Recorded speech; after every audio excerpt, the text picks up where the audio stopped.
ಈಗ ಸನ್ಮಾನ್ಯ ಮುಖ್ಯಮಂತ್ರಿಗಳು ಮತ್ತು ಅದಕ್ಕಿಂತ ಪೂರ್ವದಲ್ಲಿ ನಮ್ಮ ಸಚಿವಾಲಯದ ಕಾರ್ಯದರ್ಶಿಗಳು ಫೋನ್ ಮಾಡಿ ನೀವು ಇವತ್ತು ರಾಜೀನಾಮೆ ಕೊಡಬೇಕು, ಮುಖ್ಯಮಂತ್ರಿಗಳ ಆಫೀಸಿನಿಂದ ರಾಜೀನಾಮೆ ಕೊಡಲಿಕ್ಕೆ ಹೇಳಿದ್ದಾರೆ ಅಂತ ಹೇಳಿ ಫೋನ್ ಮಾಡಿ. ಅದಾದ ನಂತರ ನಾನು ತಲೆಗೆ ಬಂದು ಬೆಂಗಳೂರಿಗೆ ಹೊಂಟಿದ್ದೆ.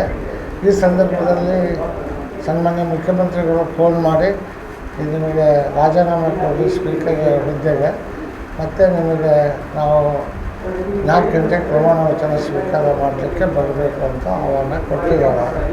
ಆ ಆಹ್ವಾನವನ್ನು ಸ್ವೀಕರಿಸಿ ಸನ್ಮಾನ್ಯ ನಮ್ಮ ಮುಖ್ಯಮಂತ್ರಿಗಳಿಗೂ, ಹಿಂದಿನ ಮುಖ್ಯಮಂತ್ರಿಗಳಾದ ಸಿದ್ದರಾಮಯ್ಯ ಸಾಹೇಬರಿಗೂ ಹಾಗೂ ಖರ್ಗೆ ಸಾಹೇಬರಿಗೂ, ರಾಹುಲ್ ಗಾಂಧಿ, ವೇಣುಗೋಪಾಲ್, ನಮ್ಮ ಸುರ್ಜೇವಾಲಾ ಅವರಿಗೆ ಹೈಕಮಾಂಡಿಗೆ ಒಟ್ಟಾರೆ ಅಭಿನಂದನೆಗಳನ್ನು ಸಲ್ಲಿಸಿ ನಾವೆಲ್ಲರೂ ಹಾವೇರಿ ಜಿಲ್ಲೆಯ 6 ಜನ ಶಾಸಕರು ಎಲ್ಲರೂ ಮಂತ್ರಿಗಳಿದ್ದಾಗ ಅದರ ಹುದ್ದೆ ಒಬ್ಬರಿಗೆ ಕೊಡ್ತಾರೆ.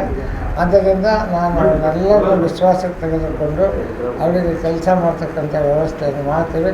ಎಲ್ಲರನ್ನೂ ಒಳಗೊಂಡು ಹೋಗ್ತೇನೆ. ಕಳೆದ ಬಾರಿಯೂ ಕೂಡ ನಾನು ಮಂತ್ರಿಯಾಗಿ ಕೆಲಸ ಮಾಡಿದ ಅನುಭವ ಇದೆ. ಆ ಅನುಭವದ ಮೇರೆಗೆ ಇವತ್ತಿನ್ನೂ ಹೆಚ್ಚು ಕೆಲಸಗಳನ್ನೇ ಜಿಲ್ಲೆಗೆ ನಮ್ಮ ಎಲ್ಲರಿಗೂ ಕೂಡ ಒಳ್ಳೆಯದನ್ನು ಮಾಡ್ತಕ್ಕಂಥದ್ದು ಮಾಡ್ತೀನಿ ಅನ್ನೋ ಮಾತನ್ನು ಹೇಳ್ತೀನಿ. ನಮಸ್ಕಾರ.